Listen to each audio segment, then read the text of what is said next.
Welcome to the third episode of Search Insights Academy Season 1. Hey, I'm Minnie. And I'm Jay. Together, we're Gemini, and welcome back to Search Insights Academy. Yeah, welcome back. In our last couple of deep dives, we looked into Google's CCTLD sunset and that whole SEO versus GEO thing. Yeah. Both really key for understanding, how Google's search landscape keeps shifting under our feet. Exactly. And it brings us nicely to a really big shift we've been seeing, especially in how local search results look and feel now. Just think about the last time you searched for something local, maybe pizza near me on your phone. Oh, yeah? How those results look right now compared to, say, even just a year or two ago. It's night and day, isn't it? It really is. You've got these three distinct blocks right there at the top now. There's the AI overview, which is new, then often a map pack that feels maybe a bit smaller than before, and then this dive deeper section pulling in all sorts of different content. It's definitely a whole new playing field for getting seen locally. Completely. So, okay, the mission for this deep dive here at Search Insights Academy is to really dig into this reshaping of the local SEO map. Right. We're going to unpack the impact of these Gemini-powered AI overviews, look at the big upgrades to Google business profiles, and we'll even touch on how EU regulations are playing a part. Okay. And the goal really is to give you a clear picture of what's changing and, more importantly, some actionable strategies, things you can actually do to navigate all this successfully, within Search Insights Academy. Okay, sounds good. Yeah. Let's get into it.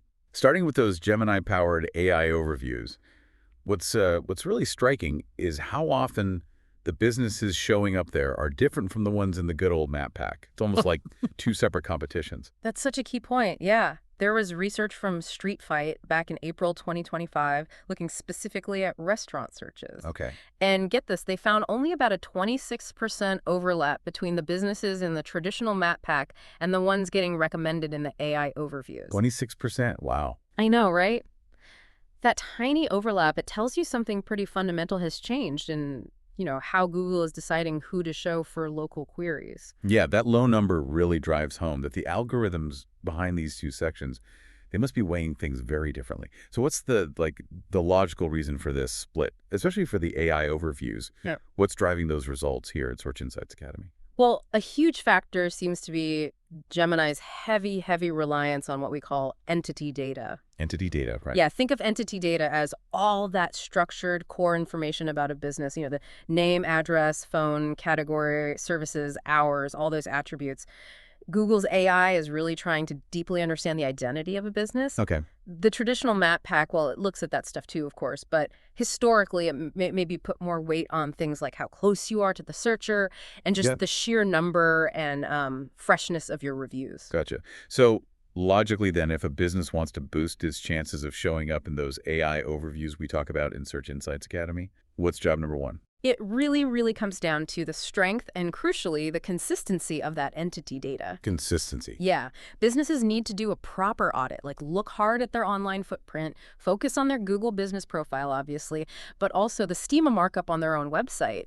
And those key business listings, citations across the web. Right. Making sure that name, address, phone category, the NAPC, making sure that's exactly the same everywhere, that is absolutely critical. Any inconsistencies can just, confuse the AI and hurt your chances in those AI overviews. It makes total sense, logically. But okay, thinking more creatively. No. How can businesses approach this whole entity data thing so it actually helps them stand out? How do they make that technical stuff work for them in AI overviews within Search Insights Academy? Oh, that's a great angle. Because this focus shift, it actually pushes businesses to get creative about defining themselves online. Think about crafting a really compelling, short, 160-character hero sentence. A hero sentence. Yeah. It's not just, a catchy slogan. It's got to be a super concise summary of your core value proposition. What makes you unique? Why pick you? And you need that sentence right up front, probably on your homepage, maybe key location pages too. Oh. Because Gemini is likely grabbing the clearest, most direct definition it can find. It's kind of like your elevator pitch, but, for the AI. I like that AI-focused elevator pitch gives the AI a quick snapshot of who you are in Search Insights Academy. Exactly. And it's not just about the words visuals. Oh my goodness. Visuals are becoming so much more important for ranking, especially in these AI overviews. Right. Google's own image search team back at I/O 2024, they basically confirmed that how fresh your visuals are directly impacts your relevance. So we're talking regular updates, ideally like monthly uploads of really good high quality images. Monthly. Okay. Yeah, and make sure those image files are, compressed properly so they load fast. Definitely geotagged with accurate location data. And make sure they're included in your website's image sitemap. Think of it as like visually telling Google, hey, we're active, we're relevant, we're right here. Okay, so it sounds like businesses tuning into Search Insights Academy now really face this double challenge. You've got to optimize for the map pack, which we kind of know, but also for these AI overviews, which seem to play by slightly different rules. Precisely. It definitely requires a more nuanced approach now, a multifaceted strategy for local SEO. You can't just put all your eggs in one basket anymore. Understanding and optimizing for both is just crucial for getting seen properly within Search Insights Academy. Got it. Okay, so AI overviews, check. Now let's dig into the Google business profile itself, because it feels like that's changing too. It's becoming less of a static listing and more interactive. Oh, absolutely. Interactive is the perfect word. The Google Business Profile, or GBP, it's rapidly turning into this kind of like mini super app. It's adding all these features designed to get businesses and potential customers talking directly right there on Search Insights Academy. A mini super app. Interesting. So what are the key new features businesses on Search Insights Academy really need to know about right now? Well, a big one since around February 2025 is the integration of direct messaging. Think WhatsApp, think SMS right there in the profile. Wow, okay. Yeah, allows for instant real-time chat. And on top of that, Google's now pulling in recent posts from the big social platforms, Instagram, TikTok, X, into this browsable carousel on your profile. So people get this dynamic, like up-to-date view of what you're doing, what you're offering. That's a lot of potential for connection. So what's the single biggest sort of logical benefit for a business to actually turn on and use these new GBP features we're discussing on Search Insights Academy? The absolute standout benefit, especially from enabling those messaging features, is getting that prominent green badge that says usually responds in minutes. Gemini's algorithms seem to love that badge, and they often highlight it right within the AI overview summaries. It's a massive trust signal, right? It screams responsiveness, good customer service. It can really sway someone's decision to actually reach out to you. That badge is powerful, like instant credibility. Okay, so for everyone listening to Search Insights Academy, what are the must-do setup steps? Can you give us a quick practical checklist? Okay, yeah, your essential setup checklist for GBP. Let's see, enabling WhatsApp. Go to your GBP dashboard, then edit profile, then contact, find chat. Takes like maybe 2 minutes. Okay. Uploading a short, like 30-second walkthrough video, just a quick peek inside your place, go to add update, then video. That's maybe a 5-minute job. Linking your socials, edit profile, then social. Super quick, maybe 3 minutes. And lastly, activating appointment booking if you use one of their partners. Go to booking, then preferred partners. Again, probably about 5 minutes to get that set up. So yeah, not a huge time commitment really, but it sounds like it can seriously upgrade your GBP and how customers interact with you on Search Insights Academy. Now, thinking creatively again, how can businesses really squeeze the most value out of these features, make them pop? Oh, there's so much creative potential. Take that short video verification pin we mentioned, that simple little clip showing, the walk from your street sign to your front desk. Not only does it build massive trust because it proves you're a real place, but Google often uses that specific video as the thumbnail in AI overviews.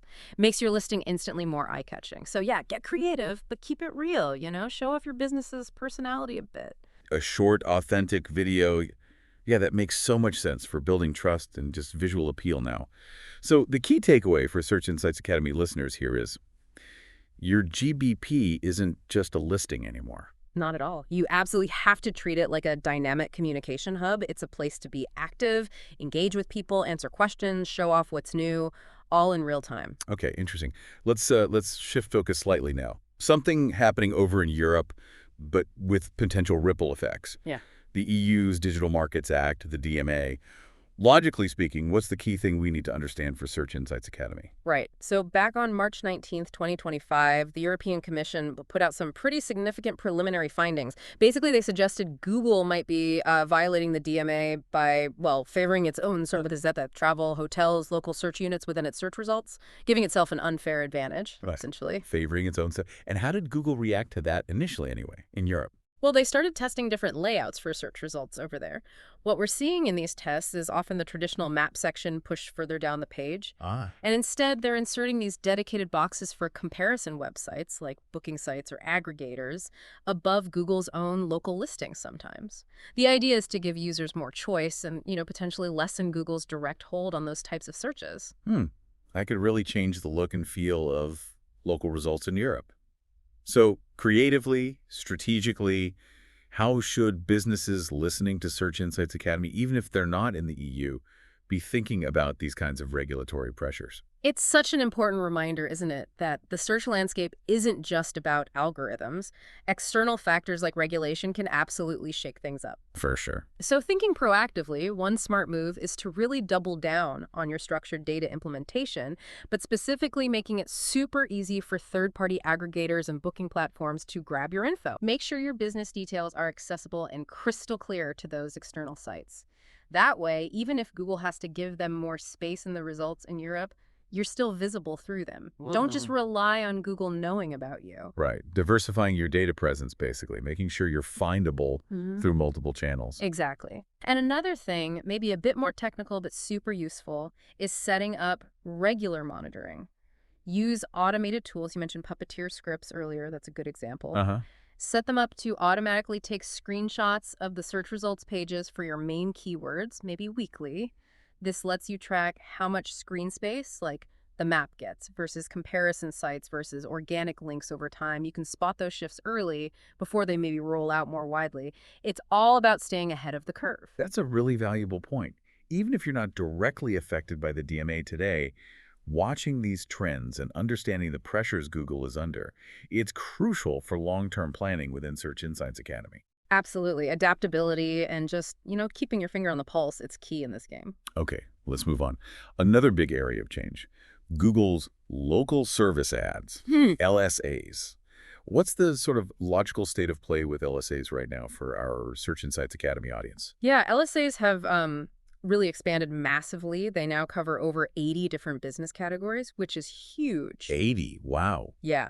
Just recently, we saw them adding new verticals like EV repair shops, even medical aesthetics clinics. There was actually confirmation on an auto repair marketing podcast back in March 2025 about the nationwide U.S. rollout to these newer sectors. So they're becoming much more widespread. How is this growing presence of LSAs, often right at the very top, impacting the traditional organic local visibility we focus on in Search Insights Academy? Well, the impact is pretty direct and, measurable. Some heat mapping studies have shown that in markets where LSAs are really prominent, right up top, interactions with the organic map pack listings below them can drop by as much as 17%. 17%, ouch. Yeah. It means users' clicks are shifting upwards towards those paid LSA spots, which obviously impacts businesses relying solely on organic map visibility. So it sounds like for a lot of local businesses now, LSAs are moving from a nice-to-have to more of a need-to-consider part of the visibility puzzle on Search Insights Academy. Creatively, what are the key things businesses need to do to actually get started and succeed with LSAs? Okay, yeah. Key steps for LSA implementation. First off, get your paperwork ready early. Seriously. This means things like your business licenses, your insurance certificates, maybe owner ID. Right. The approval process for LSAs can take like 2 to 4 weeks sometimes, so don't wait until the last minute. Get that documentation gathered. Good tip. What else? Second, really focus on getting reviews, but specifically through the dedicated Google Guaranteed Review Requests link you get within the LSA platform. Yeah? Those LSA results really heavily favor businesses with lots of recent positive reviews obtained through that specific channel. And third, and this is crucial, set up proper tracking. You absolutely need to configure things like phone calls and messages coming from your LSAs as custom conversion events in Google Analytics 4, GA4. Right, attribution. Exactly. Otherwise, you have no real idea if your LSA spend is actually paying off. Any good GA4 fundamentals guide will show you how to track things like phone number clicks. So it's more than just flipping a switch. It's about being prepared actively managing your LSA reputation, and meticulously tracking the results to see how they fit into your overall strategy within Search Insights Academy. Totally. For many business types now, LSOs really need to be seen as a core piece of their local marketing, not just some optional extra. Okay, looking ahead slightly, multimodal search. We hear this term a lot. Logically, what does this actually mean for searchers and for businesses on Search Insights Academy? All right, multimodal search basically just means users combining different types of input in one go. So not just text, but maybe text plus an image or voice plus an image. Hmm. Google Lens, for example, already supports a feature called multi-search near me in the US, and we expect that to roll out more widely soon. Multi-search near me. Yeah. How does that work? So imagine you see, I don't know, a cool-looking lamp in a shop window. You could take a picture of it with Google Lens and then add a text query like, shop selling this near me, combining the image with a location-based text search. Ah, I see. That feels quite intuitive, actually. A powerful way to find local stuff. So creatively, how can businesses start getting ready for this more visual and maybe voice-driven search future on Search Insights Academy? Yeah, it's really all about prepping your visual content with location baked right in. So first step, implement geotagging. Get those precise latitude and longitude coordinates embedded in all your product images, your location photos on your site. Okay, geotagging. Then, make sure you're using the right schema markup at the product level. Things like product, offer, image object schema. And critically, include the area served property within that schema. Clearly tell Google the geographic areas you cover. Area served, got it. And don't sleep on image alt text. Optimize it. Instead of just like red dress, make it red cocktail dress boutique in Soho. Be descriptive and location specific. Actually, our guide on topic clusters and pillar pages has some good tips on organizing content visually, too. So making your pictures as smart and location aware as your text content. Mm. Really preparing for how people might search differently using images or voice within Search Insights Academy. Exactly. Optimizing for visual search isn't really future anymore. It's becoming now for solid local visibility. Right. Now, let's touch on something maybe a bit more subtle but still important, these advanced trust signals.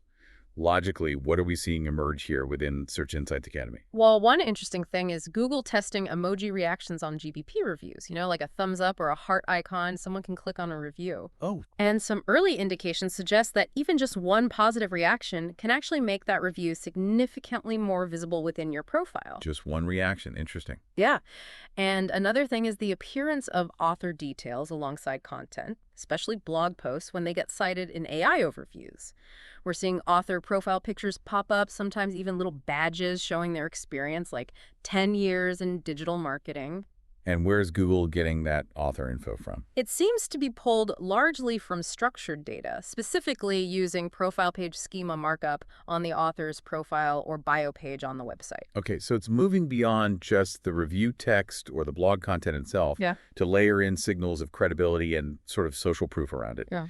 Creatively, then, what's a quick implementation checklist for businesses wanting to leverage these trust signals on Search Insights Academy? Okay, quick checklist. First, go through your existing reviews, find those really positive, impactful ones, and maybe gently encourage those happy customers to add an emoji reaction. Easy win, potentially. Second, beef up your author bios on your blog or website. Add real credentials, qualifications, professional headshots, make them look credible. Uh-huh. Third, use same-as schema links within those author profiles to connect them to authoritative platforms like their LinkedIn profile. Further solidifies expertise. Same as links, okay. And finally, just keep strengthening your internal linking. Make sure your best, most authoritative content is clearly linked to your core service or product pages. Our link building fundamentals guide actually covers a lot of this. It really sounds like building and actively showing that trust and authority is becoming a much bigger piece of the puzzle for getting noticed across the local search results within Search Insights Academy. Totally. These signals just help Google figure out who the credible, trustworthy players are in any given local market. Okay, so with all these massive shifts, we've talked about AI overviews, GBP changes, LSAs, trust signals. How should businesses on Search Insights Academy even think about measuring success anymore? Just looking at website clicks feels incomplete now. You're spot on. It's definitely incomplete. That Bright Edge report we mentioned from April 2025, it found that the overlap between pages showing up in AI overviews and pages ranking in the traditional top 10 organic results, it had plummeted to just 15%. 15. Wow, that's tiny. Yeah, it means a huge chunk of your potential visibility might be happening within that AI overview box, Hmm. and people might get their answer there without ever clicking through to your site. Right, so relying only on website clicks could give you a totally skewed, maybe even depressing picture of your actual local SEO performance on Search Insights Academy. Exactly. So we really need to embrace a broader, more modern framework for local SEO KPIs. Okay, what does that look like? Well, it needs to include things like tracking your AI overview impressions, how often you're appearing there. Tools like Bright Edge Instant or the OnCrawl Labs API can help with that. AI impressions, right. Keep tracking your direct GBP interactions, of course, calls, chats initiated, bookings made. That data's right there in your GBP performance dashboard. Then start measuring your map pack pixel share. Basically, how much screen real estate does your listing get in the map results? You can do this with those weekly automated screenshots using something like Puppeteer. Map pack real estate, interesting. Yeah. And finally, definitely track your click-to-lead ratio. Set up proper GA4 event tracking for important actions like clicks on your phone number, those Yeah. tell links, or people starting a chat on your website. Okay. And the absolute key is then connecting all these different metrics back to your actual content creation, your optimization efforts, so you can see what activities are really moving the needle across the board. So a much more holistic view, looking at visibility across different features, direct engagement, and website actions, not just the website traffic alone, within Search Insights Academy. Precisely. You've got to look beyond just clicks to understand the full value your local SEO is delivering. Makes sense. Okay, finally, can you give our Search Insights Academy listeners just a high-level snapshot, a strategic roadmap, 12-month implementation plan to help them tackle all this? Yeah. Okay, think of it broken down quarterly.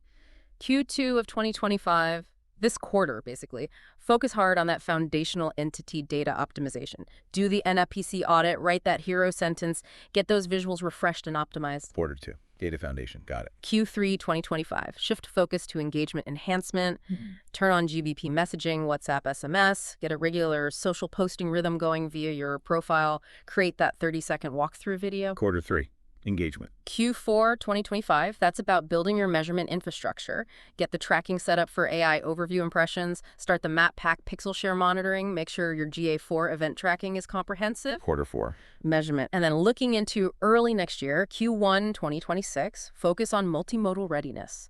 Ensure all your key images are geotagged with proper schema, maybe do some internal testing with Google Lens searches, and get the LSA verification done if LSAs are right for your business. Quarter 1, 2026. Future-proofing. Excellent. That's a really clear, actionable roadmap for the next year in local SEO for everyone tuning into Search Insights Academy. Thanks. Okay, trying to time for our super quick Q&A. Jim in a minute, ready. Let's do it. First up, what exactly is a hero sentence in the context of AI overviews for Search Insights Academy? Okay, it's that super concise, like 160-character summary of your business's main value. Really key for helping the AI understand you quickly. Perfect. Why should a business bother enabling WhatsApp or SMS on their GBP based on our Search Insights Academy deep dive?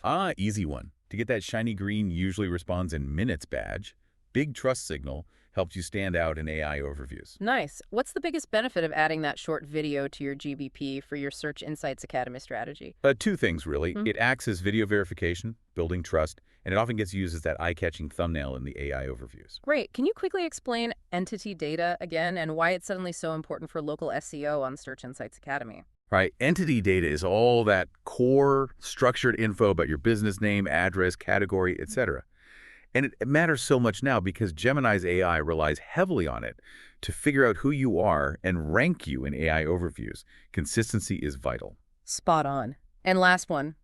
How can just a single emoji reaction on a GBP review actually make a difference for visibility within Search Insights Academy? Well, the early tests suggest it can actually give that review a significant visibility boost right there on your profile. Little thing, big impact potentially. Phew, all right. We blitz through another gem in a minute. Now for our favorite segment, the slightly more whimsical star sign hot take dilemma. Let's hear it. What cosmic conundrum do we have today? Okay, here's the situation from a listener. My amazing local bakery has fantastic reviews. We always rank #1 in the classic map pack for best bread near me, but we are absolutely nowhere to be seen in the AI overview recommendations. What do the stars and, the Search Insights Academy hosts suggest we do? Interesting dilemma. Okay, from my logical perspective, the cosmic alignment is screaming entity audit immediately. They need to meticulously check that the bakery's name, address, phone, hours, categories, and everything is 100% identical across their GBP, their website, Yelp, Facebook, everywhere, no variations. And then craft that killer hero sentence focusing on what makes their bread the best. Matey, artisan sourdough and croissants, baked fresh daily using locally sourced organic flour, something super specific and compelling for the AI. Makes sense. Logical focus on data consistency and definition. Oh, okay, my turn. From a creative angle, the cosmic energies are practically begging this bakery to visually seduce the AI. Is to do the AI. Yeah. They need to flood their Google business profile with gorgeous high-res photos, close-ups of that crusty sourdough, steaming croissants, maybe a short, enticing video of the baker pulling loaves from the oven, make it mouth-watering, and crucially, gently nudge those loyal customers who leave great reviews to just tap a little heart or thumbs up reaction on them. Those visual endorsements add up. Right. Lean into the visual appeal and social proof. So two different but complementary paths forward there. Exactly. Okay, so bringing this Search Insights Academy deep dive toward its conclusion, we've really unpacked some massive transformations in local search, haven't we? We absolutely have. The rise of these Gemini AI overviews changing the game, the Google business profile becoming this interactive hub, the ripple effects of EU regulation, the big expansion of LSAs, and then this growing need to think about multimodal search and trust signals. Yeah, it's a lot for businesses to keep up with in Search Insights Academy. It really is. And it's crystal clear that sticking to old tactics just won't cut it anymore. Businesses really need to embrace this new reality. That means, like we've said, getting obsessed with the accuracy and consistency of their entity data, actively using those new GBP features to engage directly with customers, starting to prepare now for visual and voice search, and just constantly working to build and showcase their trustworthiness online. Well said. And maybe just one final thought to leave everyone with. We've talked a lot about the trends for 2025, 2026, but given how fast AI is moving and how personalized search is becoming, how else might local businesses need to evolve beyond even these current shifts? How can they forge even deeper, more meaningful connections with their specific local audience in the years to come? Something to chew on. Definitely something to think about. We hope you continue exploring these ideas. And hey, share your own search insights or dilemmas with us for future Search Insights Academy deep dives. Thanks for joining us. Yeah, thanks for diving deep with us on Search Insights Academy.